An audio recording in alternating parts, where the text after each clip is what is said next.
inside your head. That's right. So I can see where you're going on the pornography front. Right. So I was starting to get a lot of questions. I was kind of surprised. I thought, well, I'm male and, maybe that's why they feel comfortable asking. But people were saying, were asking about pornography, and they were asking, I realized we want to, I'll just be direct about it. They were asking whether or not masturbation was bad. They were asking whether or not masturbation with ejaculation was particularly bad. And here's my stance on this. I'm a biologist and a neuroscientist, not a psychologist. But what we know for sure is that if an individual repeatedly engages in this circuitry, let's say masturbation and pornography with increasingly potent forms of stimulation that are on a screen, a couple of things happen. First of all, what's being reinforced? What's being reinforced is a high dopaminergic response to watching other people engage in sexual behavior, which is very different than being in a first-person sexual experience. Okay, so right there, that what's being reinforced is not actually any kind of improvement in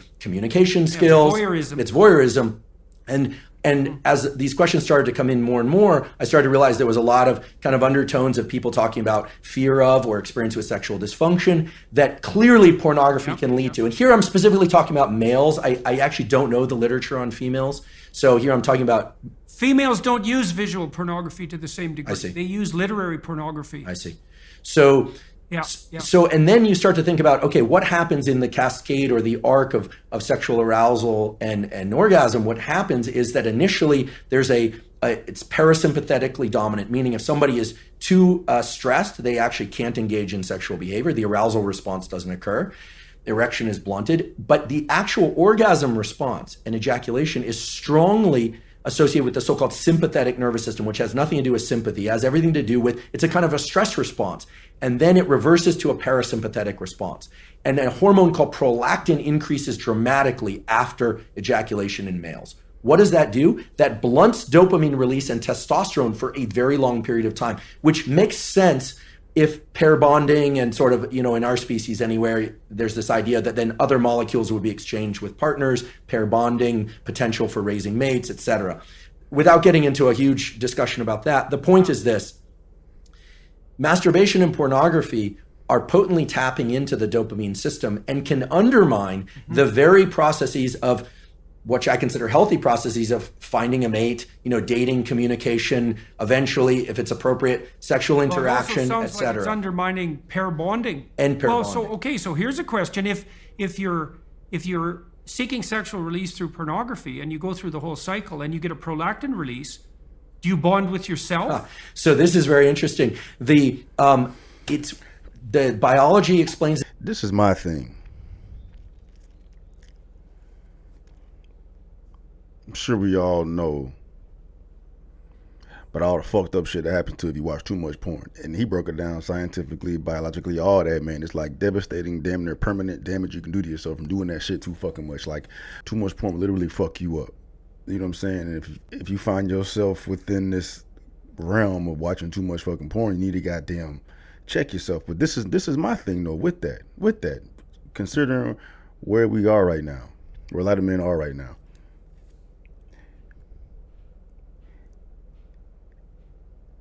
If sex isn't an option for you, what are you supposed to do? The whole incel thing, involuntarily celibate, 30% of men are not having sex, 80% of men aren't visible to women, right? All this is, necessary information. You need to hear it, but it's literally a catch-22.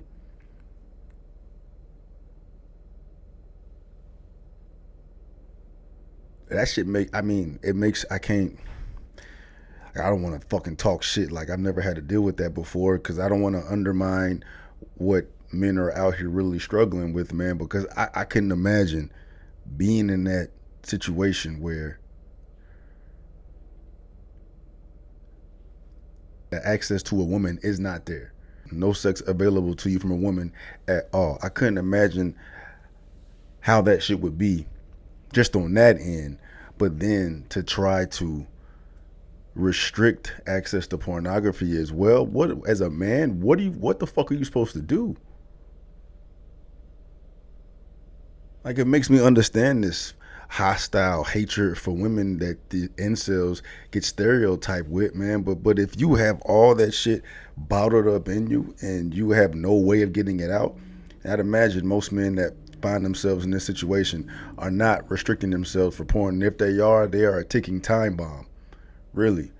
You know what I'm saying? So it's like, it's catch-22. Damn if I do, damn if I don't. If I do watch porn, you know what I'm saying, I can easily see how a motherfucker will get, wrapped up into that shit too much where you're overwhelmed and you're probably watching that shit all day, every day, and you're just getting waves and waves and waves of fucked up shit happening to you from the effects that porn has on you. You know what I'm saying?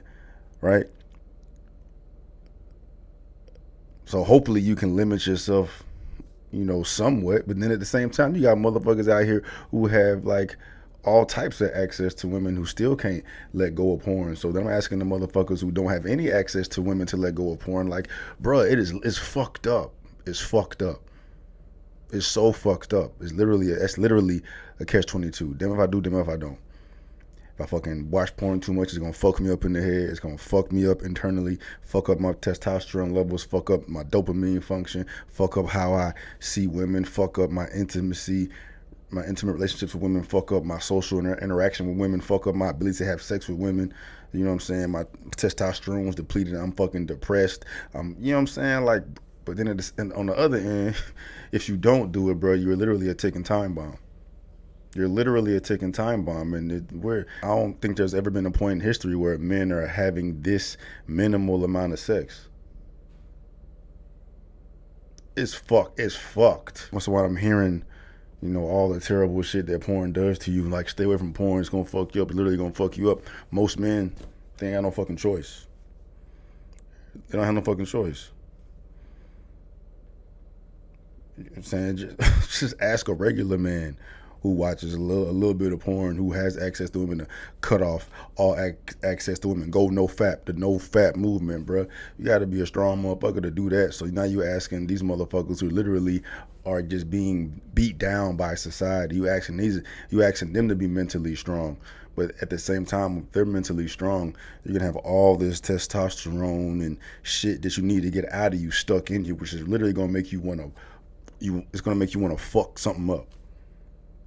Or whatever, do whatever the fuck it is that these motherfuckers do, because these motherfuckers be going crazy. You know what I mean? And I don't have an answer to that. I don't have a solution to that. And I wish I did. I wish I fucking did. That's what this is. That's what I'm out here for. You know what I'm saying?